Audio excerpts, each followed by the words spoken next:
Shalom, this is Yair Davidiy, representing Brit-Am Hebrew Awareness.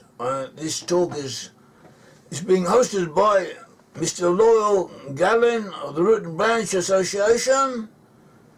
I myself represent Brit-Am Hebrew Awareness, and the present talk is going to discuss the Philistines in prophecy, and the Philistines in biblical times, and what that has to say to us today, what the message concerning the Philistines in the Bible is telling us.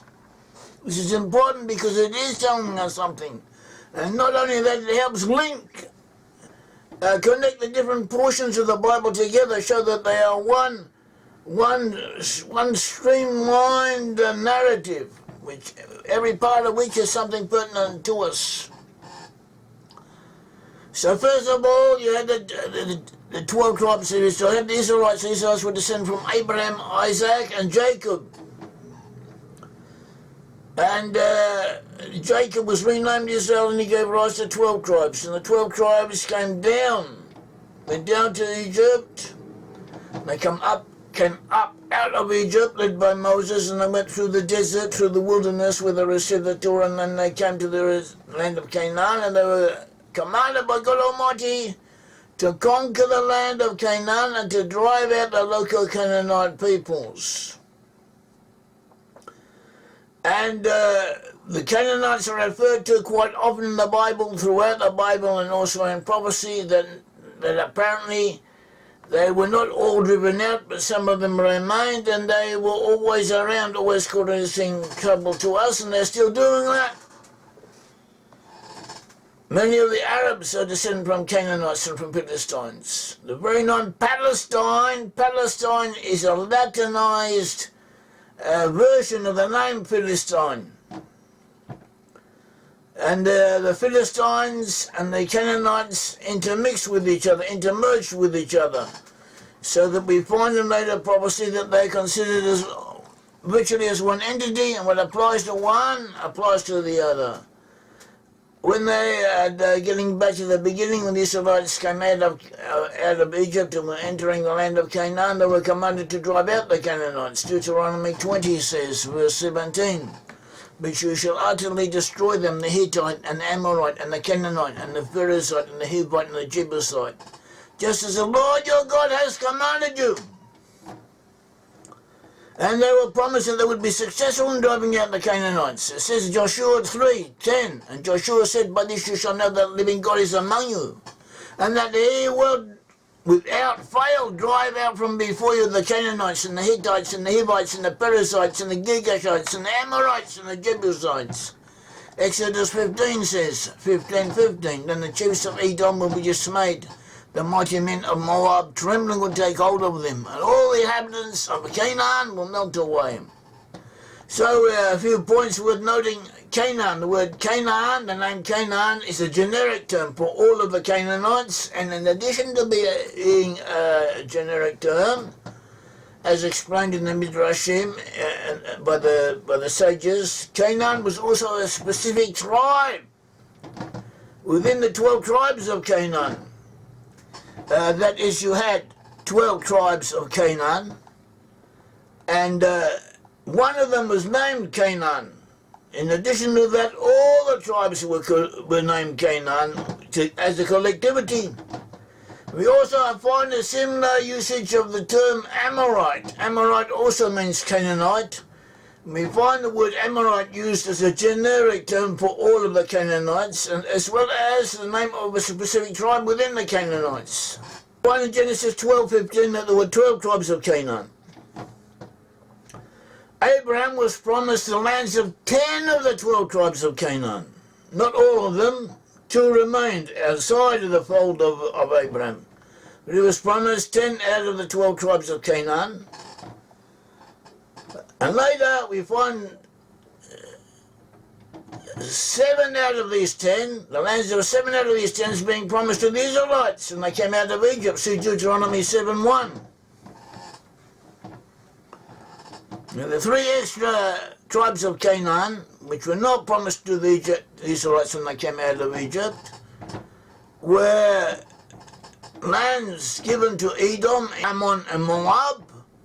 And in the end times, these 3 extra lands of Canaan will be given to Israel.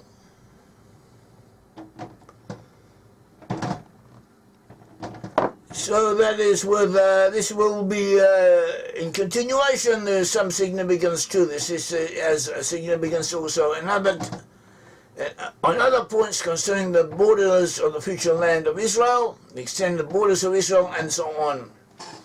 At all events, the Israelites were warned that if they did not drive out the Canaanites, if they did not drive out the heathen, what they did not do it to the heathen, it would be done by the heathen to them. In other words, have no choice. Or you do it to them, or they will do it to you. Numbers 33, 53 onwards, it says, you are to take possession of the land and settle in it, for I have given you the land to possess. 55, but if you do not drive out the inhabitants of the land from before you, then it shall be that those whom you let remain shall be remnant irritants in your eyes, and thorns in your sides, and they shall harass you in the land where you dwell. Moreover, it shall be that I will do to you as I thought to do to them. In other words, or them or us. So that is what we have. And we should also note that this was not arbitrary decision on the part of the Almighty. The reasons for this, they were culpable, were to be punished. The Amorites, the Canaanites had sinned and they were to be punished. Genesis 15:13, it says, then he said to Abraham, Abraham was the previous name of Abraham, know certainly that your descendants shall be strangers in a land that is not theirs, and will serve them, and they will afflict them 400 years. And also the nation whom they serve I will judge. Afterwards they shall come out with great possessions. Now as for you, you shall go to your fathers in peace, you shall be buried at a good old age, but in the 4th generation they shall return here. For iniquity of the Amorites is not yet complete. In other words, the Amorites were sinners, they were transgressors, but they hadn't eaten everything up, they hadn't taken the full block, one could say. They still had some virtues left, but they were very quickly using up all the credit they had for whatever good deeds they had ever carried out. And when their virtues would be used up, then the punishment would come upon them with all its force. That is what God said to Abraham. So that is a point that was not always at every point in time possible to fully punish, drive out the Canaanites, because they had some virtues to them. But when they used up the virtues, that is when they were vulnerable to be punished for their punishment. Another point is that the expulsion of the Canaanites was to be in stages. In order that the land of Canaan actually spread from the Nile to the Euphrates, is quite a large area of land, and also in that time the climate was somewhat different to today. It was colder, wetter, it was more verdant, it was more vegetation over the area, there were forests, greenery, and animals, wild animals, and all over the place, and it was quite different from what it is at present, from what it became later. And it could contain a large number of people. And also they had already built up the infrastructure, their cities, their houses, their water supplies and everything. And the Almighty wanted that Israel should take these, should possess these, take over the land as it was, and take over an ongoing utility, as if to say. So it says in Deuteronomy 7, and the Lord your God will drive out those nations before you, little by little. You will be unable to destroy them at once, lest the beasts of the field become too numerous for you. The Lord your God will deliver them over to you, and will inflict defeat upon them until they are destroyed. That is an abandoned house, a house that has no inhabitants.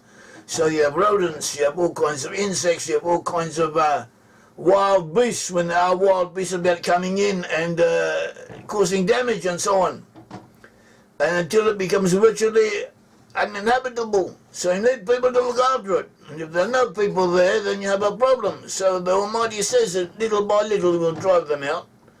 And little by little the Israelites could come in and take it over. It also says in Exodus 23:29, I will not drive them out from before you in 1 year. Lest the land become desolate and the beasts of the field become too numerous for you.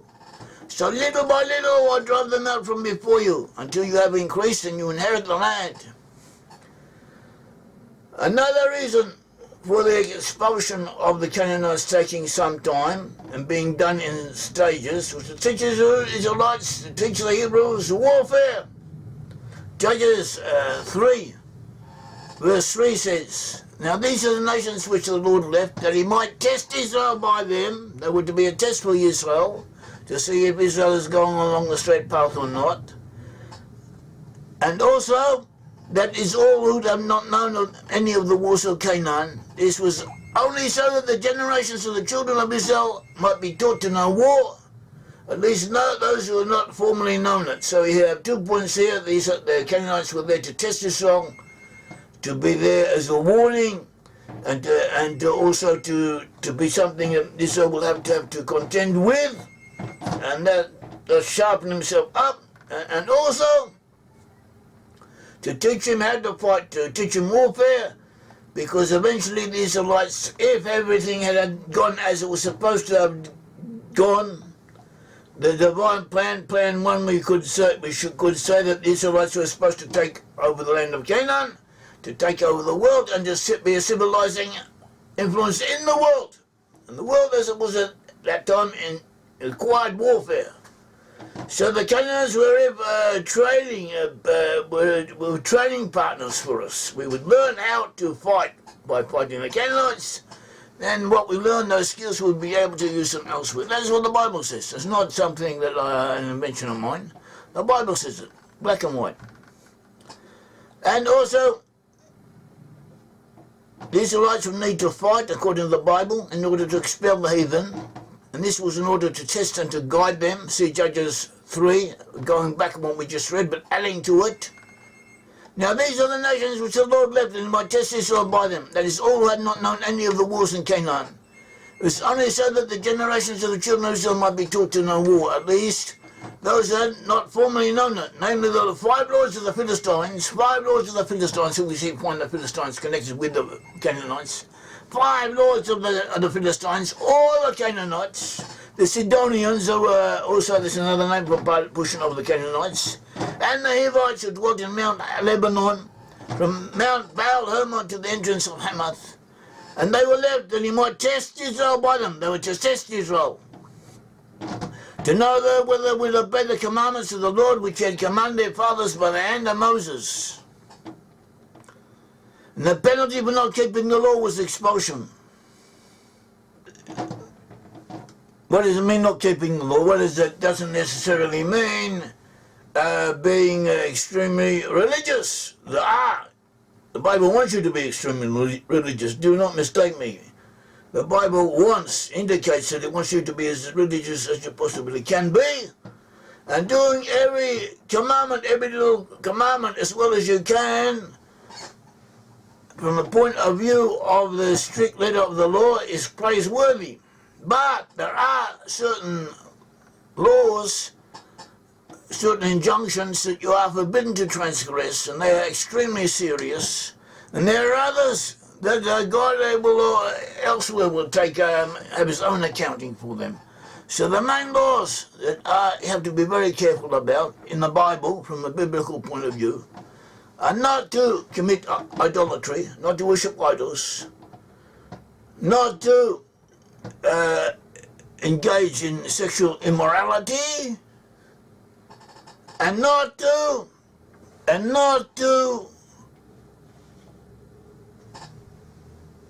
kill people, not to homicide, to avoid homicide.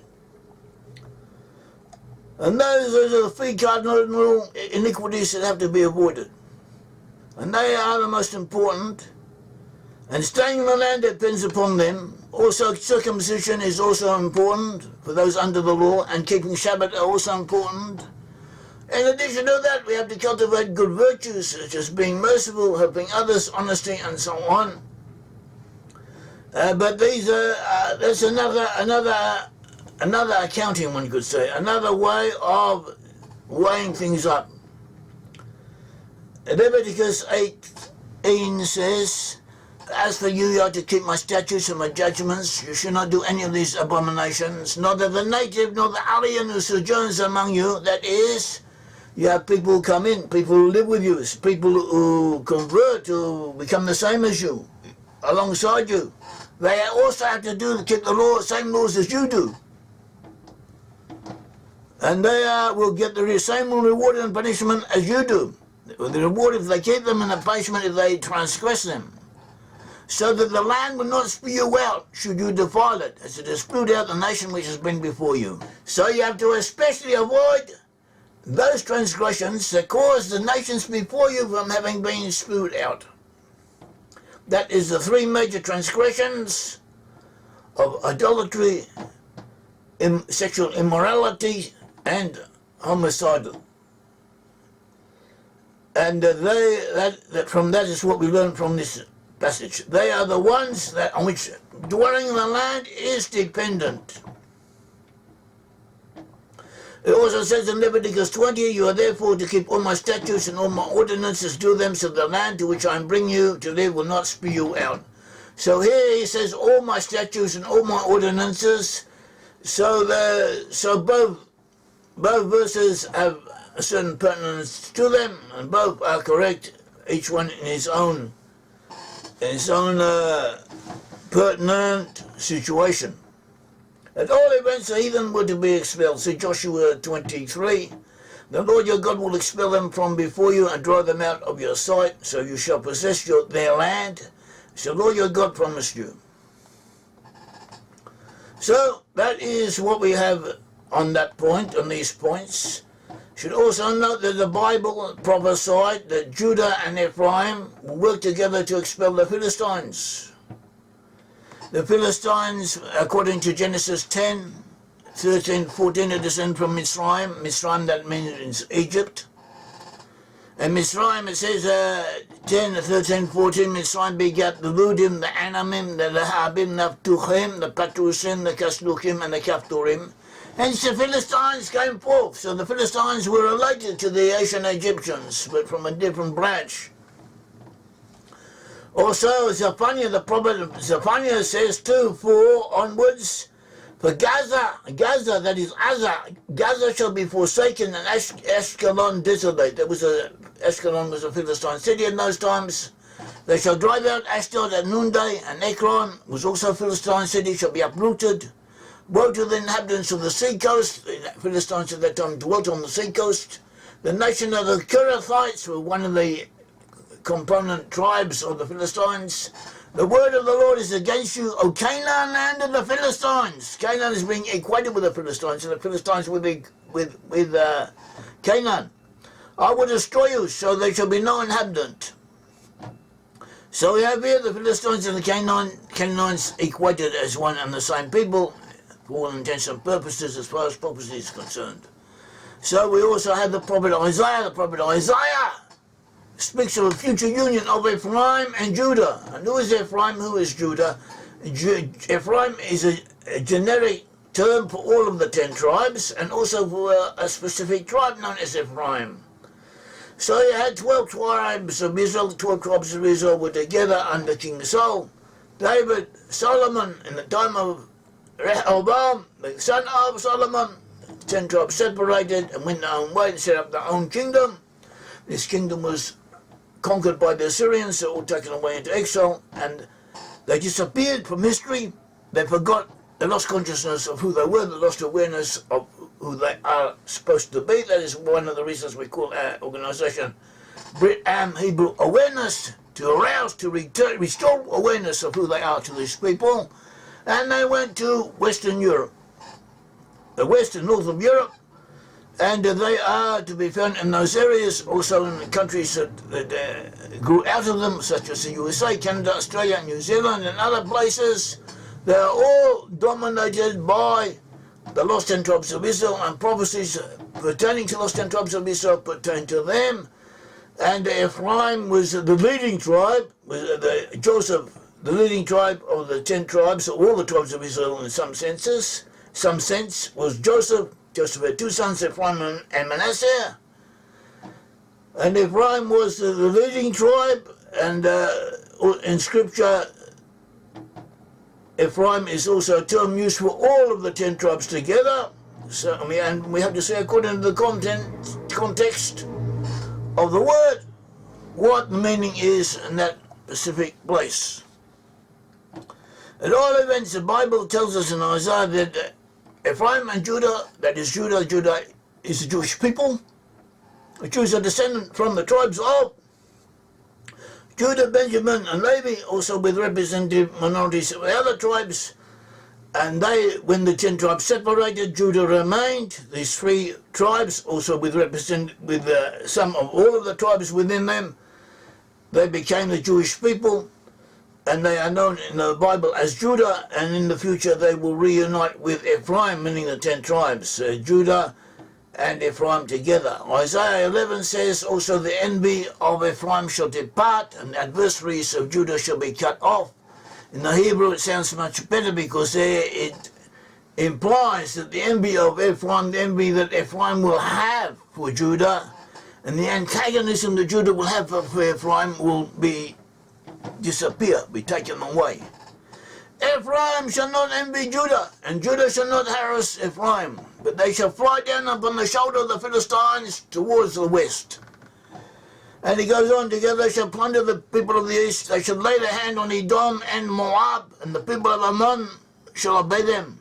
The Lord will utterly destroy the tongue of the sea of Egypt. With his mighty wind he will shake his fist over the river, and strike it in the 7 streams, and make men cross over dry shod. Now this verse that we just read, verse 14, Isaiah 11, 14, says, they shall fly down upon the shoulder of the Philistines towards the west. Again, they shall fly down upon the shoulder of the Philistines towards the west. In Hebrew, it says, Avu b'ketet plishtim yama yachdav. And this may be translated to say, this may be interpreted to say more correctly according to the literal Hebrew here, they shall fly by wing, by the wings of aeroplanes they shall fly. The Philistines to the west or over the sea, they shall fly them out. Ephraim and Judah together shall do this according to Isaiah. And now, before our eyes, we are not necessarily seeing this take place, but we are seeing how it could take place. It is a reality. It is an actuality. It may even take place tomorrow, for we know, or it may take place further along down the line. But we see the possibility of it taking place. The Philistines, the city of Gaza, all that area are the Philistines. That is Philistia according to the Bible. The Philistines are Gaza, the people of Gaza, and all the sea coast, where the Philistines, the Palestinians dwell. And physically they are descendants of nation Philistines and nation Canaanites and others. And they are there.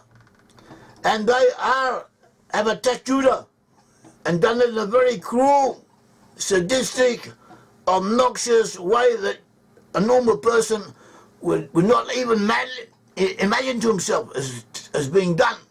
And it was done. And now Judah is fighting against him. And Judah is fighting against him in order to survive, and there's no choice, and he's doing what he has to do, but we don't really know what to do with him. And in the fact, the West, most of the West has been helping Judah, most of the East has been critical of Judah, with exceptions. So even here now we see a future division. Most of the West of those 10 tribes they are supporting Judah to some degree or other, and Joseph, that is Manasseh, the USA is Manasseh, but there are also elements of Ephraim within the USA, and they are in effect supporting Israel. And the USA has sent its It's aircraft carriers, nuclear aircraft carriers to support Israel. It's also threatened Hezbollah in Lebanon not to interfere. It's threatened Iran not to interfere. And the president is a person who we would not have expected that of him, because up until now he's been very, one could say, lovey-dovey. He still is to some degree. He talks about peace, about compassion when it's not pertinent. But nevertheless, he has come straight out very strongly in favour of Israel. He is fulfilling the task of Ephraim, and what the verses are saying. And it is very conceptually possible that between them, Judah and Ephraim could come up to some plan to make an agreement with some nations, say in Latin America, give them money, encourage them, somehow make an arrangement whereby the people of Gaza, the Philistine people, will be put on planes and flown across the sea as Isaiah is talking about. And then according to Isaiah, at some stage that will happen. Not saying it'll happen tomorrow, but it might. But it's in the works. It's in the realm of immediate possibility. And Isaiah, who spoke a long time ago, and he describes this happening. So that is what we have. That is a point that is has some importance. It also proves it's true with the Bible. The Bible foresaw. The Bible was written by people who foresaw what was going to happen. And this is a message that we're given. And the message of the Bible is primarily towards the end times, and we're getting closer to the end times. We have a few verses here concerning Canaan, the land of Canaan, and the promise to Israel. Exodus 6:4 says, I also established my covenant with them to give them the land of Canaan, the land in which they sojourned. It also says, Leviticus 25:38, I am the Lord your God who brought you out of the land of Egypt to give you the land of Canaan and to be your God. 1 Chronicles 16:17 onwards. He also confirmed it to Jacob for a statute, to Israel as an everlasting covenant, saying, to you I will give the land of Canaan as a portion of your inheritance. Psalm 105:10-11. Then he confirmed it to Jacob for a statute, to Israel as an everlasting covenant, saying, to you I will give the land of Canaan as a portion of your inheritance. One more point of interest. At the present time we have the Philistines and the Canaanites amongst the Palestinian, so-called Palestinian Philistine people. And they are causing trouble wherever they go, wherever they be. And they have taken control of the Temple Mount. The Temple Mount is the site of the temple, the Holy Temple. And they control it. They don't let Israelites go up there. Even whether Israelites should go up there or should not at this time is another point. But even if they wanted to, they don't let them. They don't let Israelites go up there. They don't let Israelis in there. We don't know what is going on. They dig up. They've done archaeological excavations on the holy site of the temple. And we have and there are frequent riots and threats of war and all kinds of troubles caused by them over the Temple Mount. And the Temple Mount is the most sacred place to the Jewish people, to the Israelite nation, not only the Jewish people, but also to the 10 tribes of Israel. And Zechariah 14 says, in the end times, speaking of the end times, Zechariah says, in that day there shall no longer be a Canaanite in the house of the Lord of hosts. So this will end at some stage. And we see the importance of this in our time.